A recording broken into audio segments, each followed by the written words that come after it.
Esto es Madrid Noticia en píldoras. Soy Cristina Baigorri, empezamos.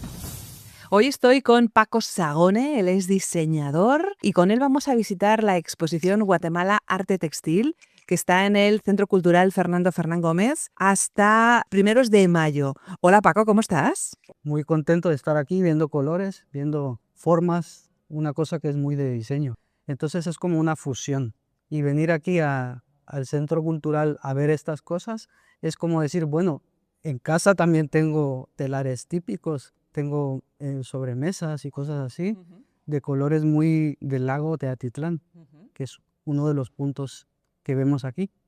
Antes de que continuemos describiendo a nuestros oyentes qué es lo que estamos viendo nosotros, déjame presentarles o presentarte a ti a ellos. Tú eres diseñador, te formaste en Guatemala, vives actualmente en España, pero tu formación es de allí. ¿Qué diferencias has visto entre el diseño? ¿Cómo abordamos el diseño en España o incluso en la formación de un diseñador? ¿Y cómo se aborda la formación de un diseñador en Guatemala? Siempre la teoría del Bauhaus está en todos lados, en todas las ramas del diseño, por supuesto, en las escuelas.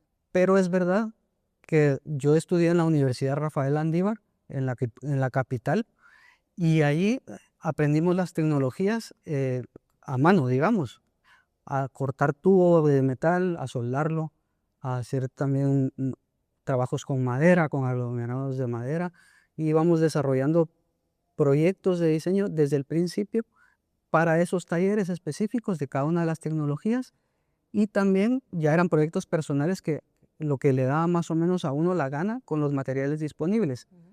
Y aparte la clase de proyecto de diseño. En la clase de proyecto de diseño ya te metías a desarrollar un concepto. Entonces, toda la carrera es práctica y toda la carrera tenías que exponer las ideas y exponer visualmente los conceptos, desde el concepto de dónde viene algo, para qué usuario era y qué era lo que tenía de importante. Y siempre lo primero eran las personas. Un botón pueda servir bien para la persona que va a utilizarlo. No es lo mismo hacer un botón para un niño pequeño que para un adulto mayor. Una persona que tiene un poco de cuidado, que no sabe cómo, que le da miedo el objeto, entonces tratando de hacer que no le dé miedo el objeto. Claro, de la persona que lo va a usar, de la capacidad de uso, nos vamos, por ejemplo, ahora a la exposición de Guatemala Arte Textil. Cuéntame si no me equivoco, pero yo estoy viendo aquí una cantidad de prendas, esos tejidos, esos telares, donde entiendo yo que hay una concordancia, ¿no? O una identidad entre el uso y quien lo usa. ¿Es así? Así es, los telares que se utilizan son una base y esa base está, como depende de la región, puede ser de un color muy suave o un color muy vivo, como por ejemplo un azul o un rojo, y tiene formas muy geométricas casi en todos los lugares. O sea, hay una diversidad de formas geométricas, pero van a identificar y van a decir de qué familia viene esta persona, de qué etnia. Un huipil es, como decirlo así, una blusa para mujeres, y hay de dos clases principalmente. Bueno, aquí vemos que hay 4 clases realmente, pero la de uso diario y la de fiesta. Entonces en la de fiesta pues dice más allá, como estoy casada, si es, tengo como que vengo de esta raíz, de esta familia, mi área es esta de estos territorios. Y si puedes ver aquí, damos un pequeño recorrido y vemos colores diferentes. Como vemos este que es de Misco, que es muy cerca de donde yo vivía, porque yo vivía en un entorno donde la gente, las mujeres indígenas, sí que siguen utilizando el traje ese para diario. Y es una pasada ver que con tanto color, y una gente que es bastante pobre, eh, elabora ellos mismos su tejido. O sea, las señoras mismas hacen su huipil, aunque, o sea, tú dirías es una camisa de uso diario que tal vez les cuesta 300 euros. Una pausa para recordarte que en Madrid Noticia nos hacemos eco de la actualidad y las novedades en Madrid. Por eso, si tienes algo que contarnos, envíanos un correo a prensa@madridnoticia.com. Y ahora seguimos con la entrevista. O sea, es una prenda de autoconfección. donde además me estás diciendo que cada huipil, cada blusa, es como una especie de carné de identidad puesto Sí, encima. comunicativo, totalmente. Comunicativo, totalmente. Sí, tú sabes, bueno, tú no, ni yo, sino que la gente indígena sabe que esta persona está casada, que esta persona está soltera, así que es impresionante. Yo tengo una experiencia con la artesanía de Guatemala. En uno de los viajes tuve la oportunidad de ir a Chichicastenango, que se celebra de forma periódica un mercado de ropa y de producto artesanal.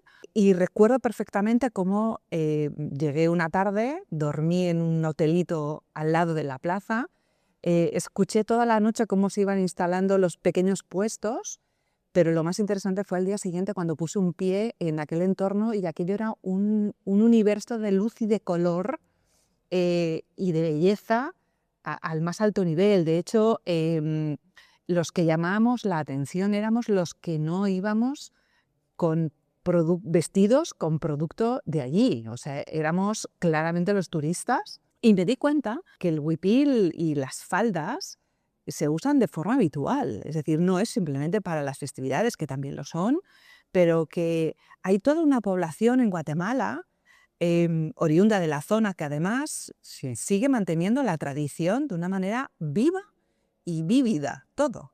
Sí, sí, principalmente las mujeres. Las mujeres son muy orgullosas de sus propios tejidos y las siguen utilizando para diario y para fiesta. Y es raro ver a una mujer, digamos, indígena 100%, que no lleve un huipil. Si lleva un huipil es porque dice, esta soy yo, esta es mi historia. O sea, que no solamente es una prenda de uso, sino que es una prenda de una declaración ante el mundo. Es como escoger el rojo Sí. determinados días porque das una información de una determinada manera. O sea, es una actitud ante el mundo, ¿es así? Sí, sí, con mucha alegría. Si te das cuenta, los colores que hay son muy vívidos. O sea, hay combinaciones de muchos colores. También hay veces que te abruma tanto color que tal vez tú dirías, voy a combinar 2 o 3 colores. Pero aquí son muy arriesgadas las propuestas. Y sí, bueno, allí en Guatemala la luz del sol es totalmente al mediodía, está verticalmente sobre tu cabeza y te da unos colores muy, muy intensos.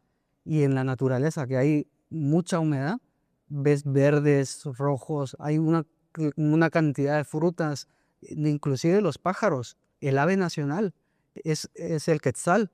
El quetzal es un verde intenso con rojo, pero al caerle el sol es iridiscente. Es decir, que refleja otros colores y brillos, parece una joya volando.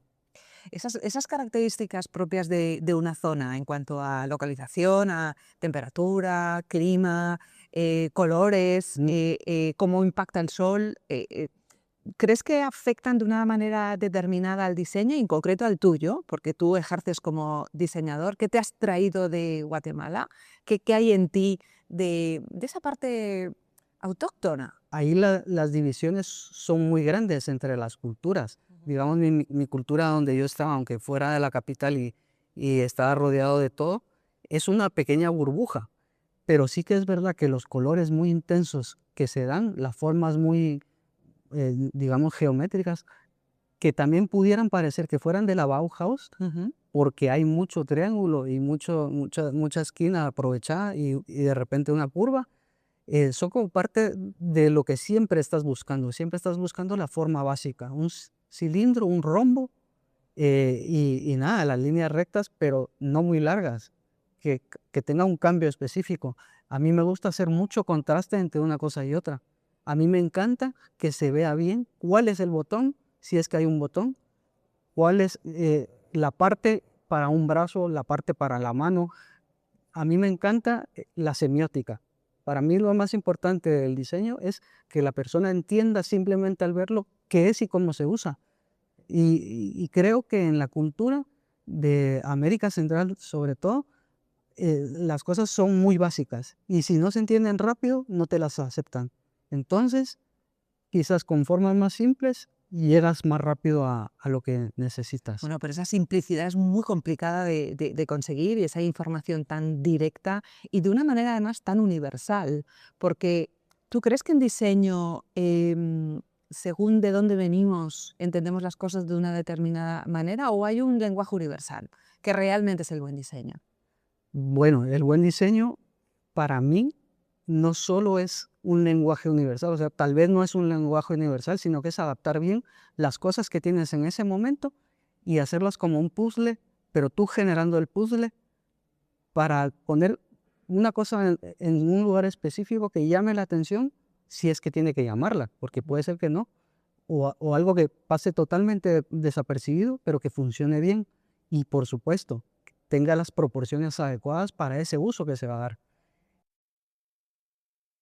A la vista un poco de lo que hemos visto en esta exposición, observo, Paco, que realmente hay una industria de la artesanía en Guatemala con una potencia más que evidente. ¿Qué tipo de, bueno, de acciones o de actividades crees que se están llevando a cabo para exportar esta belleza y hacerla presente en la vida de todos nosotros? Como ya estuvimos escuchando a los ponentes de la Madrid Design Festival, han impartido una, digamos, ponencia la gente del INGUAT, que es el Instituto Guatemalteco de Turismo. Entonces, esto es lo que están manejando estos gremios, o sea, en diferentes lugares hay comunidades pequeñitas. Entonces, no es que estén coordinados todos como una sola cosa, no es como una fábrica, una industria así grande, sino que son pequeñas comunidades que utilizan un tiempo de algunos días de la semana para tejer para estos proyectos concretos, aparte de lo que tejen para sí mismos. Ujú. Entonces sí que hay una historia detrás de ahí que hay que tenerle mucha paciencia a estas señoras y que entiendan la manera de trabajar de una persona como diseñador. Y la suerte es la nuestra que hemos tenido de charlar contigo, que nos hayas acompañado a esta preciosa exposición de Guatemala Arte Textil, que vamos a recordar a nuestros oyentes. Está en el Centro Cultural Fernando Fernán Gómez, en la Plaza Colón, en Madrid, y va a estar hasta primeros de mayo. Y vale muchísimo la pena. Es una de esas exposiciones, junto con la de André Ricard, que se han llevado a cabo en el marco del Madrid Design Festival 2026. Muchísimas gracias por tu charla y por tu tiempo, Paco. Gracias a ti por la invitación tan agradable.